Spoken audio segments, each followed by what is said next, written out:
Vamos a continuación a terminar nuestra serie ¿A quién le pertenece la tierra de Israel? Esta es la última parte y vamos en el Salmo 122, versículo 6. Antes de terminar esta serie, a ver por qué el Espíritu Santo nos pide o es un deber o responsabilidad de la iglesia pedir por la paz de Jerusalén y que sean prosperados todos los que le aman.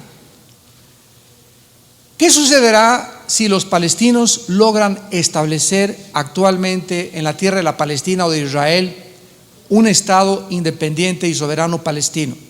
Pregunta número 1. 2. Si se logra este objetivo de establecer un Estado como actualmente se pretende, ¿se podrán acabar las guerras y los actos terroristas con esta medida?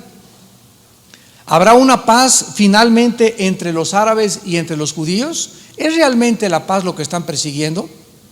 ¿Podrán ambos pueblos, después de que a los palestinos se les permita vivir dentro del territorio de Israel, podrán ambos pueblos realmente vivir en paz?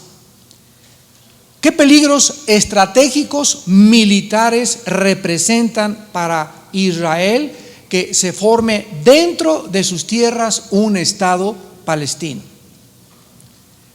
¿Serán estas medidas la mecha que, de acuerdo a la Biblia, vaya a encender la Tercera Guerra Mundial o la batalla que se conoce bíblicamente como la del Armagedón?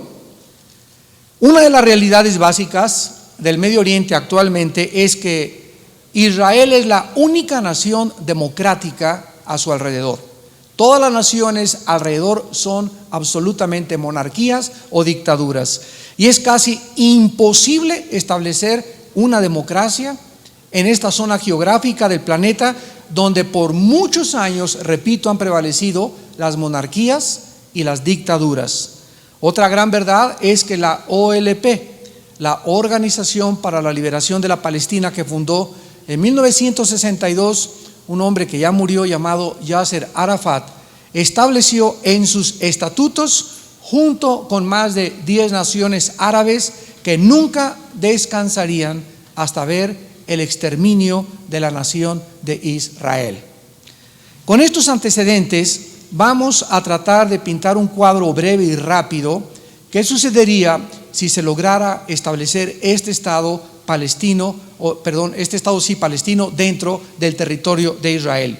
La OLP actualmente, a la muerte de Yasser Arafat, quedó en manos de un hombre llamado Mahmoud Abbas, y él acaba de hacer un escrito donde dice que se les debe dar su independencia para que formen un Estado dentro del territorio de Israel.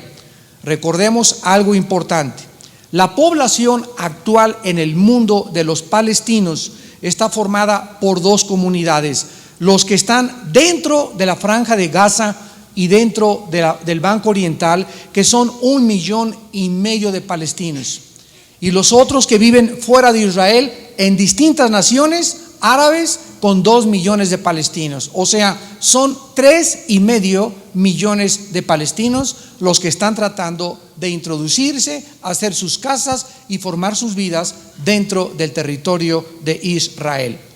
Muchos políticos israelíes, entre ellos Netanyahu, Yitzhak Rabin antes de que lo mataran, Ariel Sharon actualmente, Ehud Barak, otro que fue también ministro de Israel, han contestado que este tipo, desde su punto de vista, y también Simón Pérez, que le dieron el Premio Nobel de la Paz, que este tipo de independencia puede ser viable y aún esencial, pero no como un Estado soberano, por las siguientes razones. En primer lugar, un Estado árabe con estas dimensiones pondría gravemente en peligro la seguridad del Estado de Israel, dado que desde 1948, desde el 15 de mayo del 48, que se independizaron como un Estado libre y soberano, los judíos han sido atacados continuamente por sus vecinos de alrededor. Nunca en ninguna guerra ellos han sido los agresores, siempre han sido los agredidos. Los ataques terroristas continúan y sería una amenaza militar gravísima que se levantara un Estado palestino dentro del territorio de Israel, porque tendrían alrededor de Jerusalén toda la artillería, los tanques y la aviación de los árabes dentro de su territorio. Y en segundo lugar, Israel no cree, y políticamente y diplomáticamente no creen, que un Estado palestino sea realmente la meta de las naciones árabes. Existe la sospecha muy fuerte de que los líderes árabes tienen grandes agendas escondidas y están compitiendo entre ellos mismos por crear un Estado o un control que se conoce como pan árabe. Pero la realidad es que actualmente Israel tiene pocas opciones. La única nación desde 1948 que ha tratado de apoyar a Israel, defender a Israel y proteger a Israel ha sido los Estados Unidos de Norteamérica.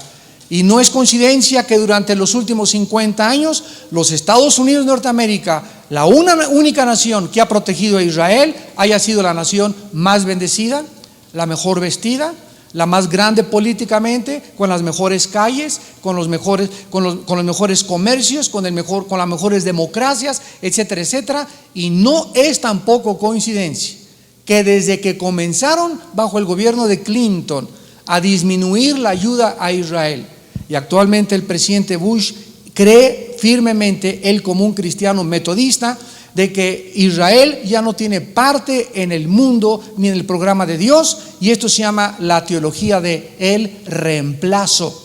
O sea que la iglesia ha reemplazado a los israelitas, que Dios terminó con ellos y que ya no hay ningún programa para ellos. Ya lo vimos que esto, ¿verdad?, es una herejía realmente, porque la Biblia enseña que Dios no ha acabado con la nación de Israel. Romanos 9, Romanos 10 y Romanos 11. Así pues, Israel se encuentra bajo una presión tremenda, y estamos viendo de qué forma Estados Unidos, no solamente con la demolición de sus torres gemelas en el ataque del 11 de septiembre del 2001, sino que actualmente con este huracán Katrina, que ha devastado totalmente, desapareció la ciudad de Nueva Orleans, de Biloxi, Luisiana, Mississippi y muchos puertos, donde pasa el 26% del petróleo que Estados Unidos usa, pasaba por la ciudad de Nueva Orleans, por el puerto de Nueva Orleans. Entonces, este petróleo que pasaba por Nueva Orleans y que suplía el 26% del petróleo de Estados Unidos, hizo que ahora Estados Unidos comenzara a abrir sus reservas, que tienen solamente una capacidad para 10 días. ¿Y qué es lo que va a suceder ahorita? Ante esto, México se va a ver favorecido económicamente, porque vamos a tener que exportar más petróleo, vamos a tener mejores compradores de petróleo. Estados Unidos le va a tener que comprar muchísimo petróleo más a México, y además las naciones árabes van a comenzar a levantarse y a controlar el petróleo internacional. Y esto es algo que la Biblia profetizó hace 2600 años. Bueno, no es coincidencia, ¿verdad?, que hace 2600 años se haya profetizado que antes de que Cristo regresara a este planeta, íbamos nosotros a vivir una época política donde no iba a ser una nación el último imperio mundial.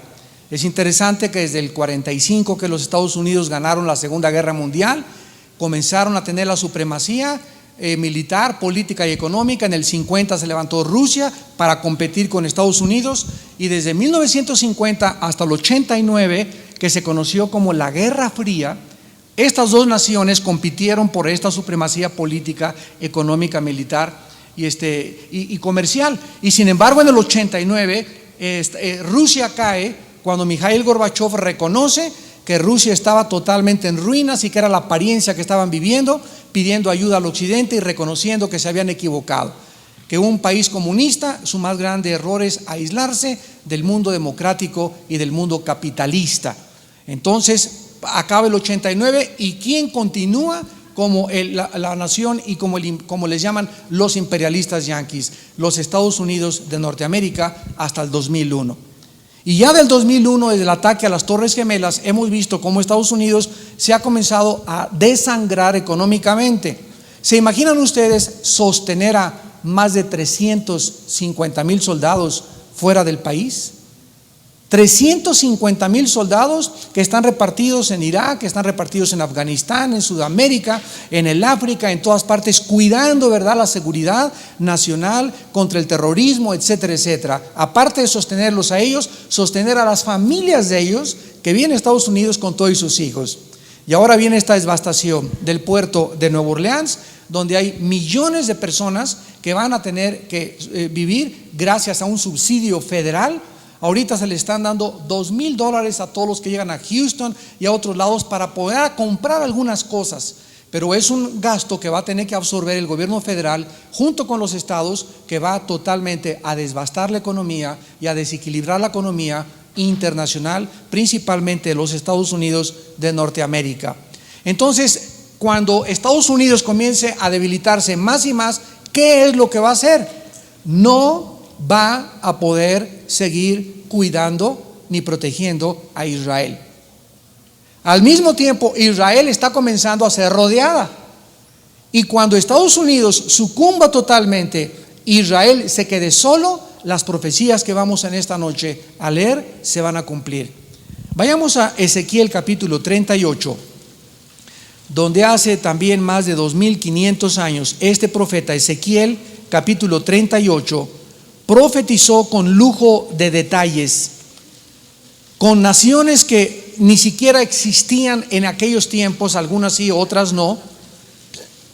Y lo más maravilloso de esta profecía, que tiene más de 2,500 años, es que estas naciones que la Biblia profetizó que se vendrían contra Israel son las naciones, escúchenme, que actualmente están unidas en una alianza con Rusia para atacar a Israel. Entonces, realmente, cuando alguien está buscando evidencias para ver si hay un Dios, si existe un Dios, si queremos a través de una demostración científica demostrar a un Dios, ¿verdad?, es una imposibilidad. A Dios no se le puede meter en un tubo de ensayo, porque Él va más allá de nuestros 5 sentidos empíricos, de lo que podemos ver, lo que podemos oír, lo que podemos tocar y probar científicamente. Dios está mucho, mucho más allá de toda posibilidad humana de experimentos. Dios se revela a través, dice la Biblia, de la naturaleza, del diseño, del orden, pero principalmente nos ha dejado la Biblia para que sepamos que es imposible que los hombres la hayan escrito, sino que los santos hombres de Dios fueron inspirados por el Espíritu de Dios, y esto que estamos viendo 2,500 años después nos habla que la Biblia tenía razón.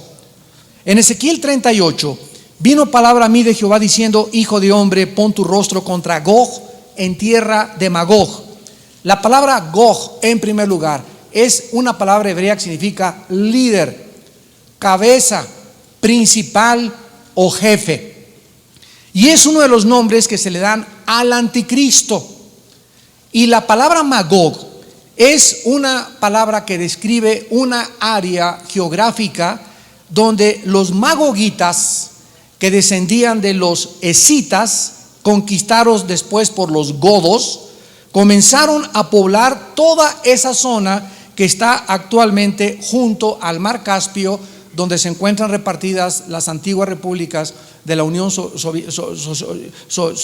Soviéticas, la Unión de las Repúblicas Soviéticas, y fundaron el Imperio Romano. Ellos fueron los godos, que eran germanos, los que fundaron el Imperio Romano.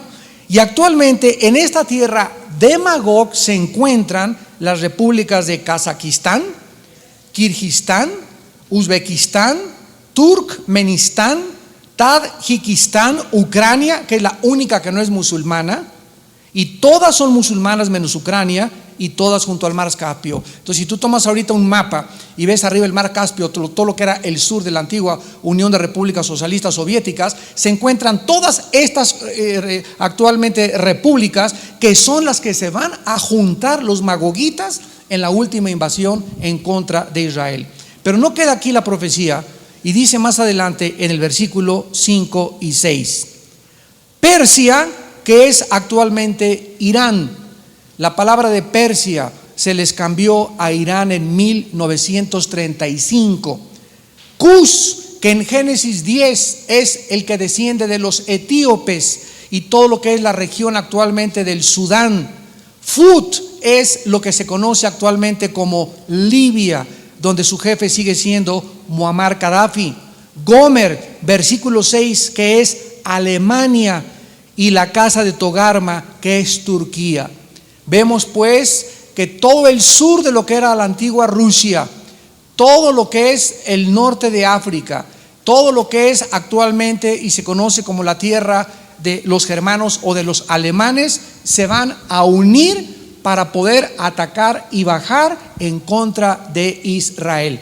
Lean después en su casa todo el pasaje del capítulo 38 y 39 y van a ver ustedes con qué exactitud se profetiza que el ataque será contra el pueblo, versículo 12, recogido de entre las naciones, que se hace de ganado y que mora en la parte central de la tierra. Ahora vayamos al libro de Joel, capítulo 3. Joel capítulo 3. Y veamos que se vuelve a describir en este libro también la guerra final del mundo. Y vemos en Ezequiel 38 que la manzana de la discordia es Israel. En Ezequiel se nos vuelve a decir lo mismo, que la mecha que va a prender la última guerra de todas las naciones va a ser Israel. Dice en Joel capítulo 3, porque aquí en aquellos días y en aquel tiempo en que haré volver la cautividad de Judá y de Jerusalén, reuniré a todas las naciones y las haré descender al valle de Josafat.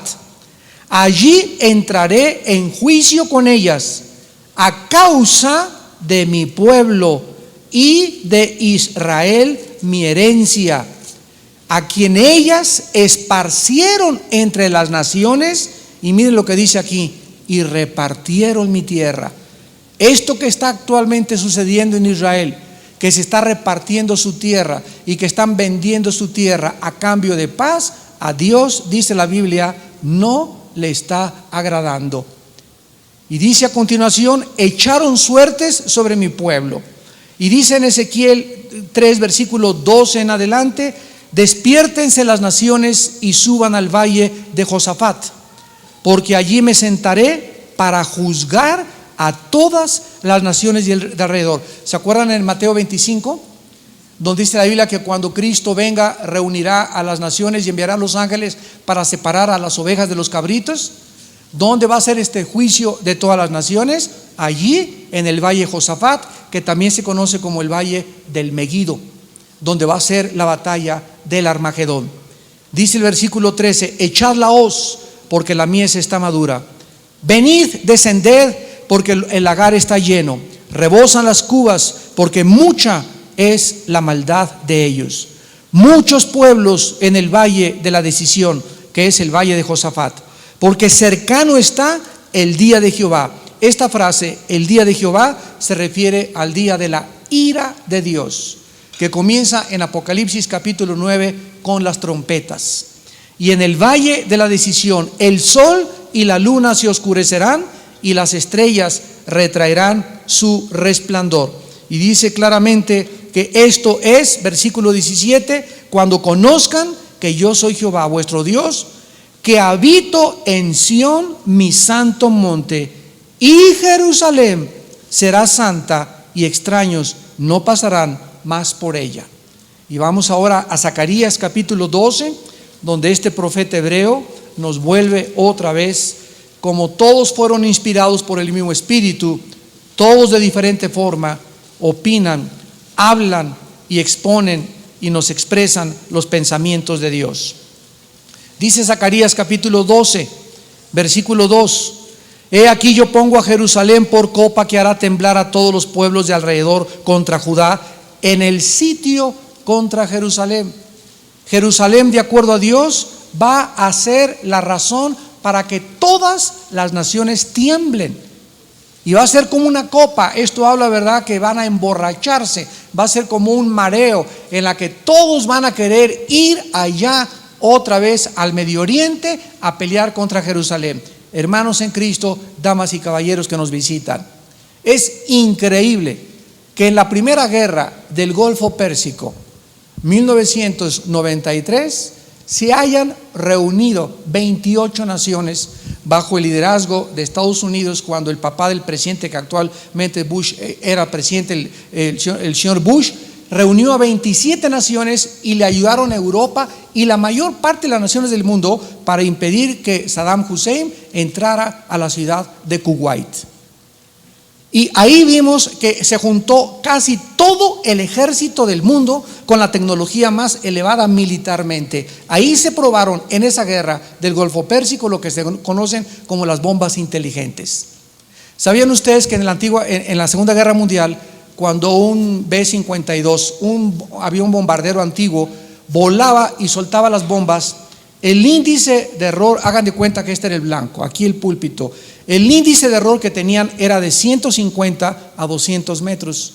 O sea, era bien difícil que cayera la bomba exactamente en el punto. Caían a 100 metros, a 50, a 80 metros. En la guerra del Golfo Pérsico, el índice de error de una bomba que caía era de 1 centímetro. Y no solamente eso, sino que los portaaviones en la guerra del Golfo Pérsico, desde el Golfo Pérsico, comenzaron a lanzar misiles que se llaman Tomahawk. Y estos misiles inteligentes tienen una computadora en la mera cabeza, y si el misil va volando y se encuentra una montaña y la montaña no es el objetivo del misil, el misil hace esto: se levanta, rodea la montaña y sigue hasta que da en su objetivo. Y el objetivo se lo programan con un software en la punta del misil, con la computadora, para que el objetivo sea la ciudad a la cual es destinado el misil. Y esto es increíble lo que estamos viendo y lo que actualmente el hombre tiene el poder en sus manos para destruirnos. De acuerdo al Instituto para la Investigación de la Paz, en Suecia, Estocolmo, están reservadas para cada habitante de la Tierra 10,000 toneladas de dinamita. Multiplícalo por 6,2 billones de habitantes que somos actualmente en el mundo y podrás saber la cantidad de dinamita o de poder explosivo que existe para borrar el planeta en media hora. Estados Unidos y Rusia tienen los submarinos que se llaman Trident y Poseidón, y cada submarino tiene más de 4 a 6 cabezas nucleares, ojivas nucleares. Si se para un submarino enfrente de Estados Unidos, un ruso, con 4 cabezas y apunta a 4 o 5 ciudades, una sola cabeza de cada submarino puede destruir la ciudad de Nueva York en 30 segundos. Una sola cabeza nuclear, y tienen 4. O sea que podrían borrar, ¿verdad?, 4 submarinos a una nación entera de 260 millones de habitantes como Estados Unidos en menos de 1 minuto. Entonces, esto es lo que la Biblia profetizó hace 2,500, 3,000 años, y lo estamos viendo con nuestros propios ojos. El armamento que existe actualmente en Rusia, las bombas nucleares que después de que fue deshecha Rusia escondieron, la bomba nuclear que tiene Israel, que tiene ya la India, que Afganistán está fabricando, que tiene Inglaterra, que tiene Estados Unidos, no son juguetes. Se van a usar de acuerdo a la Biblia. Y nada más falta otro loco como Adolfo Hitler para que apriete un botón y estallemos todos juntos. Y tú sigues en la noche llegando a tu casa a ver telenovelas. Sigues manoseando a tu novia. Estás casado y no tienes el respeto que le debes tener a tu esposa, y traes un anillo de casado y ves a otras mujeres. Y dice la Biblia que te prepares para encontrarte con tu Dios, porque Dios no perdonará ni tendrá por inocente al culpable. Y es tiempo en que nosotros alcemos nuestra cabeza y nos demos cuenta que los cascos del Apocalipsis se están escuchando en el cielo y que en cualquier minuto estamos en la otra vida. ¿Quién iba a pensar en Nueva Orleans que llego a la casa, prendo mi televisión, vamos a acostarnos ya, nos vemos mañana a las 7 de la mañana, y amanecemos todos muertos flotando en el techo de la casa? ¿Quién se iba a imaginar eso? Y que iba a salir y que toda una ciudad de más de 500,000 de habitantes flotando los cuerpos por todos lados. ¿Quién iba a imaginarse en las Torres Gemelas las personas que se levantaron en la mañana y se pusieron su traje y le dijeron: mis niños, nos vemos a las 2, los recojo a las 2 de la tarde, ahí voy al kinder por ustedes, adiós mi amor, y me voy a trabajar? Y yo no supe que esa mañana era la última vez que le daba un beso a mis hijos y a mi esposa, porque a las 9:30 de la mañana les cayeron 500 toneladas de cemento y de acero en la cabeza. ¿Tú conoces si hoy en la noche saliendo vas a seguir viviendo? Tú sabes si mañana vas a amanecer, yo tampoco lo sé. Por eso la Biblia dice, prepárense para encontrarse con el juicio de Dios. Dios nos advierte, el juicio viene. Dios nos advierte, el juicio viene. Y la gente se inmuniza y puedes construir una barrera de impenetrabilidad al Espíritu Santo donde ya no entra la palabra de Dios y has decidido seguir viviendo como sigues viviendo. Por eso cuando oigáis su voz, dice la Biblia, no endurezcáis vuestros corazones, porque el juicio viene y el Señor viene a juzgar a los vivos y a los muertos. En Zacarías 14 dice la Biblia en el versículo 2 al 5, porque reuniré a todas las naciones para combatir contra Jerusalén. Versículo 13, después saldrá Jehová y peleará con aquellas naciones como peleó en el día de la batalla. Regresamos al Salmo 122 para terminar y veamos la principal responsabilidad y por qué se nos pide orar por la paz de Jerusalén. La palabra pedir en el Salmo 122, versículo 6, es la palabra hebrea sha'al, que significa requerir. En la versión inglesa dice orar por la paz de Jerusalén. Significa demandar o desear. La palabra paz es shalom, que significa tranquilidad, bienestar, seguridad. Y prosperados, sean prosperados los que te aman, es la palabra shalal, viene de shalom, shalal, en el hebreo significa tranquilos, felices, vivir seguros, tener éxito. Esta bendición que se promete de prosperidad, de vivir seguros, de estar tranquilos, cuando oramos por la paz de Jerusalén, está íntimamente relacionada, ya lo vimos, con Génesis 12, cuando Dios le dijo a Abraham, a los que te bendigan, bendeciré, y a los que te maldigan, maldeciré. ¿Por qué Estados Unidos ha sido la nación que ha ocupado la supremacía en los últimos 50 años? El mundo dice, los gringos son más inteligentes, no es verdad. Son más astutos para hacer negocio, no es verdad tampoco. La razón es bíblica, porque es la única nación que ha apoyado a Israel.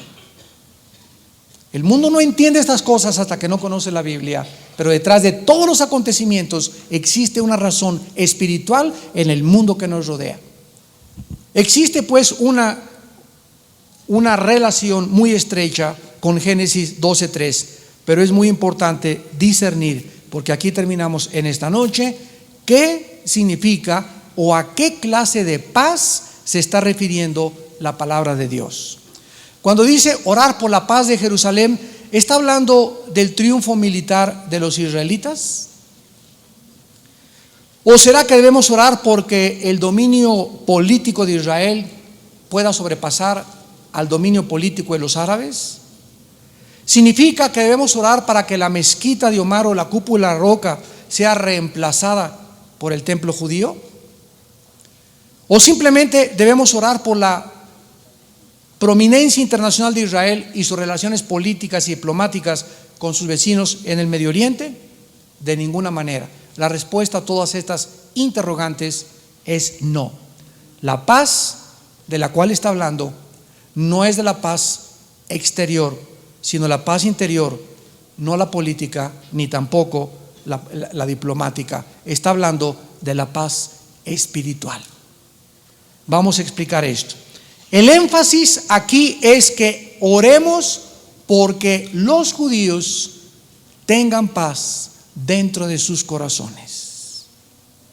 Esta es la razón por la cual se nos manda pedir, no por la paz de una ciudad, sino las preocupaciones de David en este salmo, en el contexto, ¿verdad? Era la paz espiritual que proviene de tener una relación adecuada con Dios. ¿Por qué los judíos no pueden tener paz con los árabes? Simple y sencillamente, y si nos escuchan nuestros amigos judíos, lo pueden entender. Tu paz con ellos no es porque quieran tierras, tu paz con ellos no es por cosas políticas. La paz que tú necesitas tener con los árabes es cuando los judíos reconozcan al Mesías, tendrán paz con Dios. Y cuando los caminos del hombre son agradables a Dios, Él nos hace estar en paz con nuestros enemigos. No será la paz posible en Israel hasta que los judíos reconozcan al Mesías y hagan la paz con Dios. No se puede hacer la paz con Dios más que a través de Yeshua Mashiach, de Jesucristo el Mesías.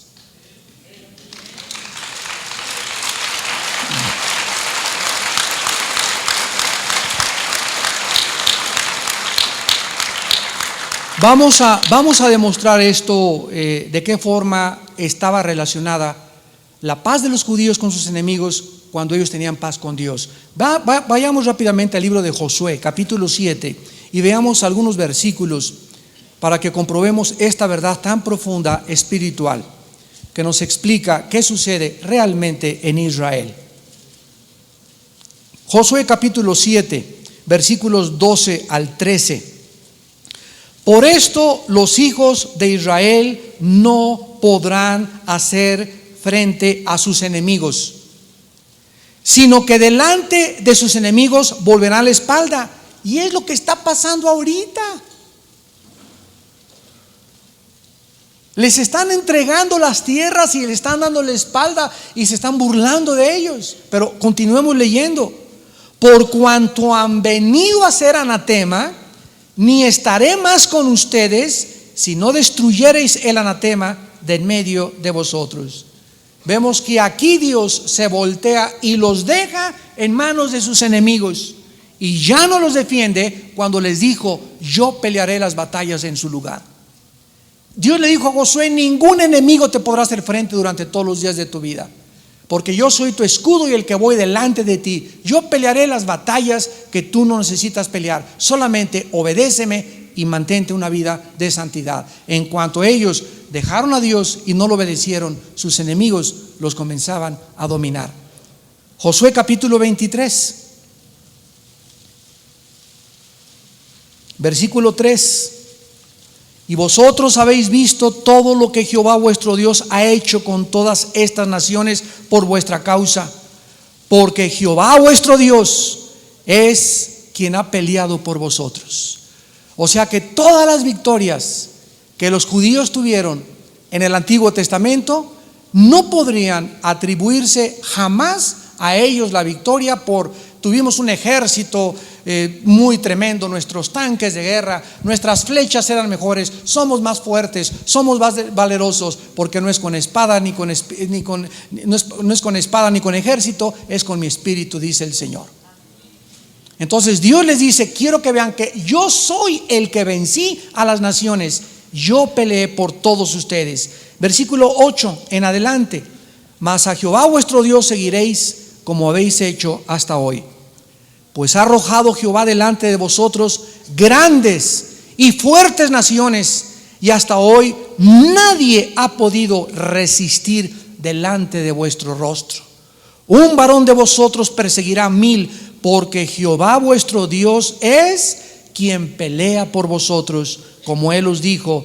Guardad pues con diligencia vuestras almas, para que améis a Jehová vuestro Dios, porque si os apartareis y os uniereis a los que han quedado de estas naciones, y si concertareis con ellas matrimonios, mezclándoos con ellas y ellas con vosotros, sabed que Jehová vuestro Dios no arrojará más a las naciones de delante de vosotros. O sea, Dios nos dice lo mismo en el Nuevo Testamento, 2 Corintios 6, 14 y 15. No te unas, no te cases con un muchacho, con una muchacha que no sea cristiana, porque en el momento que lo haces y dices: se va a convertir ya que estemos casados, en el momento que lo haces, Dios te abandona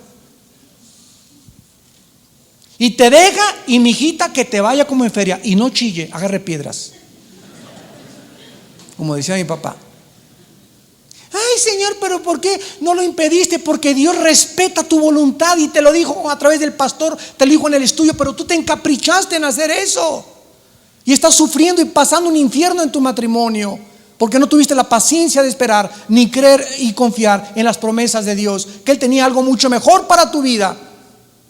Pero todos los jóvenes están expuestos al tormento, a la filosofía, y están agredidos continuamente en la escuela. Ay, sí, no me digas que eres una santa, y ya pareces virgen, y pareces San Juan Inés de la Cruz, y pareces monje, y pareces religiosa. Diviértete, y diario, todos ustedes tienen amigos de esta categoría que están continuamente atornillándoles, tratando de meterles programas en las mentes para que actúen conforme con ellos. ¿Quién va a ganar? Es la pregunta.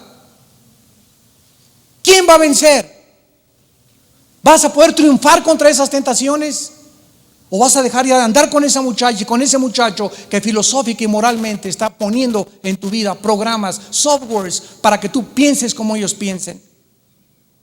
Hace 3 días le mandé una carta a un maestro que mandó una carta al periódico muy famoso en México diciendo, y esta persona es político muy encumbrado en México: yo recomiendo que no se lea la Biblia en las escuelas, y que no permitan que ya ni siquiera haya, en el laicismo que existe en la educación mexicana, que ni permitan las escuelas católicas que no se lea la Biblia. Y le mandé una carta diciendo: muy bien, usted está tratando de sacar algo, y quiero preguntarle, ¿qué va a poner en lugar de la Biblia?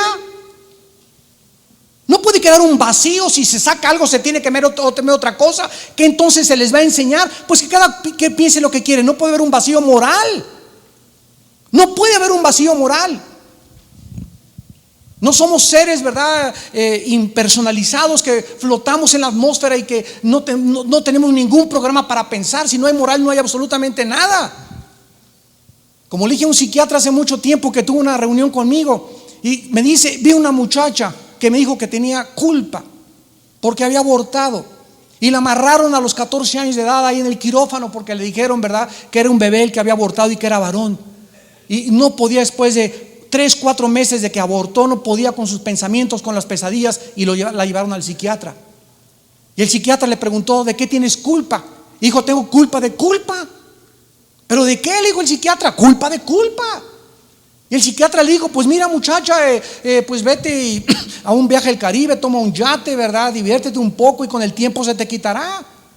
Esa es la solución que los psiquiatras le pueden dar, a excepción de las pastillas tranquilizantes. Pero si esa muchacha viene con nosotros y nos dice: tengo culpa, le voy a decir: ¿culpa de qué? Si me dice culpa de culpa, le voy a contestar igual: no te puedo ayudar. Pero si me dice: tengo culpa de pecado, hay una cruz. ¿Cómo que culpa de culpa? Tenemos que reconocer que la culpa que tenemos es de nuestros pecados. Y cuando confesamos y reconocemos esa culpa, nos damos cuenta que hay una cruz donde Dios nos amó y nos dice que nos puede perdonar. Y finalmente, esta paz espiritual con Dios era, como hemos visto, lo que les daba la clave de sus victorias militares a toda la nación de Israel. Y este principio espiritual es ilustrado más que en cualquier otra parte en Génesis 32 y 33. No lo lean, les voy a dar la información y ustedes tienen la data para que la informen en su casa. Y lo cual forma un paradigma muy interesante del problema actual de Israel. En Génesis 32 y 33, Jacob acaba de salir y de escaparse del enojo de su tío Labán. Y entonces él se va a una tierra lejana que se llamaba Harán. Y allá, cuando de repente iba por el camino, le hablan y le dicen a Jacob: ¿qué crees? Tu hermano viene contra ti, Esaú, con 400 hombres. Dios mío, dice Jacob, acabo de salir de mi tío Labán, me acaba de explotar, me fue como en feria con mi tío por ser lo que soy, y ahora mi hermano viene a enfrentarme con 400 hombres. Y Jacob iba con su familia, con sus hijos y con todos caminando. Y entonces esa noche se acuesta Jacob y manda a su familia con regalos para que reciban a Esaú y le ablanden el corazón. Y esa noche Jacob lucha con un ángel que se conoce como el ángel de Dios, que es una teofanía de Jesucristo. Y después de esa lucha toda la noche con el ángel, Dios le cambia a Jacob el nombre y le pone Israel, que significa el que lucha al lado de Dios.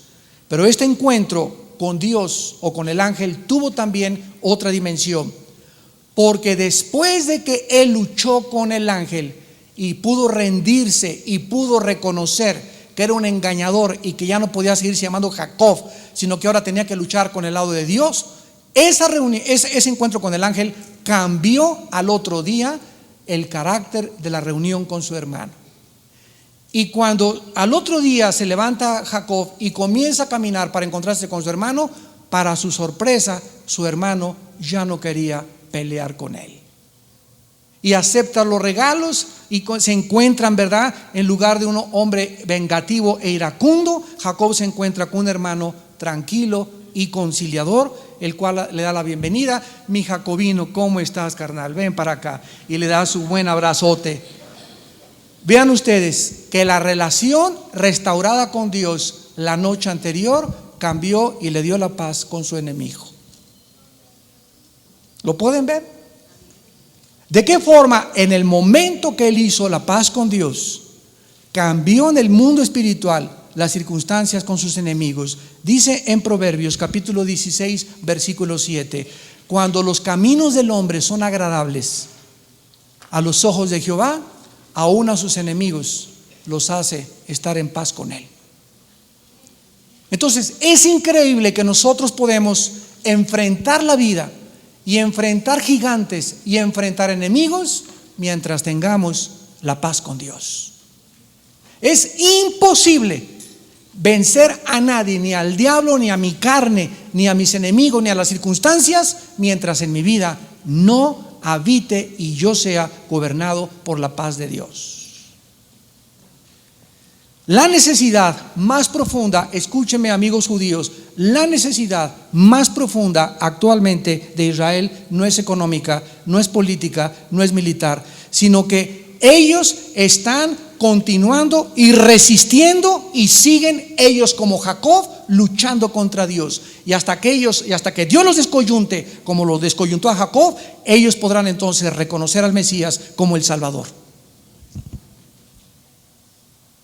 Este encuentro con Dios, ¿verdad?, hará lo que ninguna victoria militar nos puede hacer o los puede lograr. Es la inauguración de una paz absolutamente diferente y permanente y bienestar con todos sus vecinos. Y este encuentro con Dios, de acuerdo a la Biblia, los judíos lo tendrán en la segunda venida del Mesías. Y veamos rápidamente en Romanos 11, para terminar, versículo 25 al 27, que desgraciadamente van a tener los judíos que seguir luchando, porque ellos no saben que no están luchando contra los árabes, no están luchando contra los palestinos, están luchando realmente contra Dios. Siguen resistiéndose a creer que Jesús es el Mesías. Dice la Biblia en Romanos 11 versículo 25: luego, porque no quiero, hermanos, que ignoren este misterio, para que no sean arrogantes en cuanto a ustedes mismos, que ha acontecido a Israel endurecimiento en parte, hasta que haya entrado la plenitud de los gentiles, y luego todo Israel será salvo, como está escrito en Isaías 59:20: vendrá de Sión el libertador, que apartará de Jacob la impiedad, y este será mi pacto con ellos cuando yo quite sus pecados. Y en Apocalipsis dice: y mirarán al que traspasaron y lamentarán las tribus de la tierra. Y en ese momento, cuando hagan la paz con Dios, entonces podrán ellos comenzar a vivir en paz en su tierra. ¿A quién le pertenece la tierra de Israel? Le pertenece a Dios. Dios ama a los judíos actualmente y Dios ama a los palestinos también mucho. Y Dios ama a los árabes y a los sirios y a los iraníes, y Dios ama a todas las naciones y a todos los seres humanos, porque no hay acepción de personas para Él. Ahorita los judíos, por haber rechazado y crucificado al Mesías, aunque estuvimos nosotros involucrados, porque el pecado fue lo que lo crucificó, ellos físicamente, nosotros espiritualmente, Dios, ellos al fallar con su pacto, Dios los ha dejado.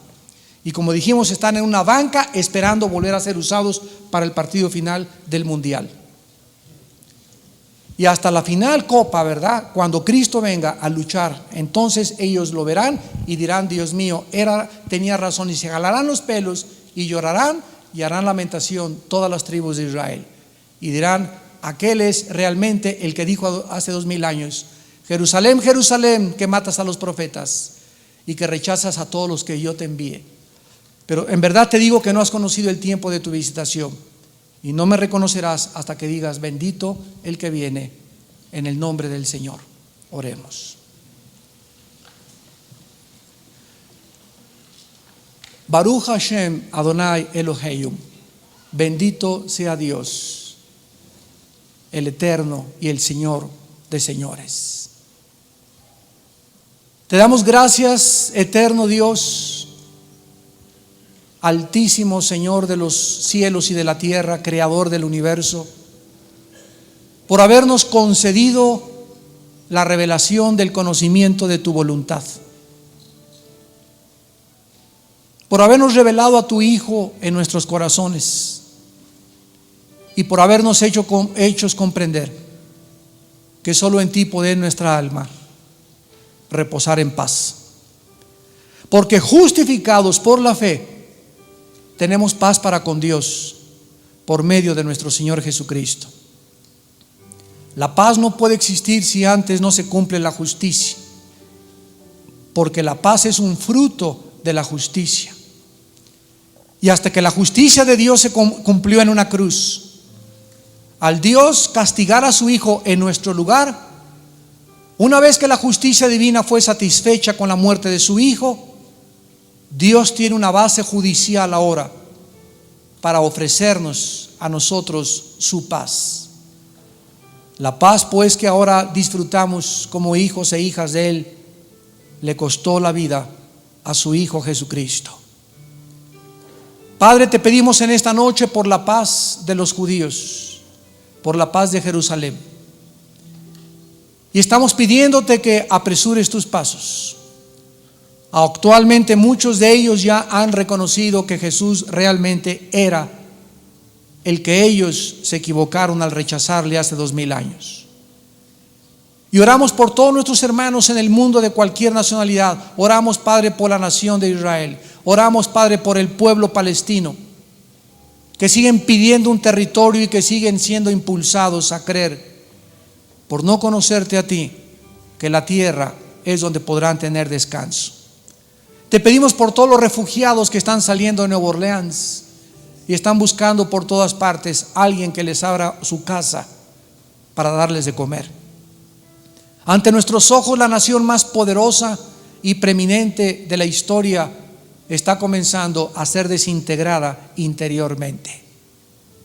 Y si estas cosas están sucediendo a los grandes, a los conquistadores y aquellos que en el Antiguo Testamento eran tu pueblo y tú no faltaste a tu pacto, es una advertencia para nosotros, para que, si invocamos por Padre, aquel que sin acepción de personas juzga a cada quien de acuerdo a sus obras, andemos con temor de Dios durante todo el tiempo de nuestra peregrinación, sabiendo que el precio que se pagó por nosotros no fue oro ni plata, sino la sangre preciosa de Jesucristo, como de un cordero sin mancha y sin contaminación. En esta noche, Dios, a ustedes también que nos ven a través de la televisión, Dios les ofrece el perdón de sus pecados gratuitamente, en base a la muerte de su Hijo en la cruz. Y tú en esta noche que has oído su voz, ya no te endurezcas. Esa barrera de impenetrabilidad, esa barrera que has levantado para que Dios no entre a tu vida, este momento tiene que sucumbir, tiene que ser derribada. Tienes que darle a Dios la oportunidad de trabajar en tu vida, de entrar a tu vida, pero Él no va a forzarte a entrar a tu vida. Tú tienes que abrirle tu corazón, y ahí desde el lugar donde tú estás, dile estas palabras: Señor mío, te pido perdón por mis pecados. Quiero desde este momento comenzar a escuchar tu voz en mi corazón, porque no tengo paz. Creo que en la cruz tu Hijo pagó con su sangre por mis pecados y que a los 3 días resucitó de los muertos. Y en este instante te pido, Jesucristo, que entres a mi corazón como mi Señor y mi Salvador. Te pido por la paz de Jerusalén, por la paz de mi vida y por la paz de mi familia, por la paz de mi nación. En el nombre de Jesús. Amén.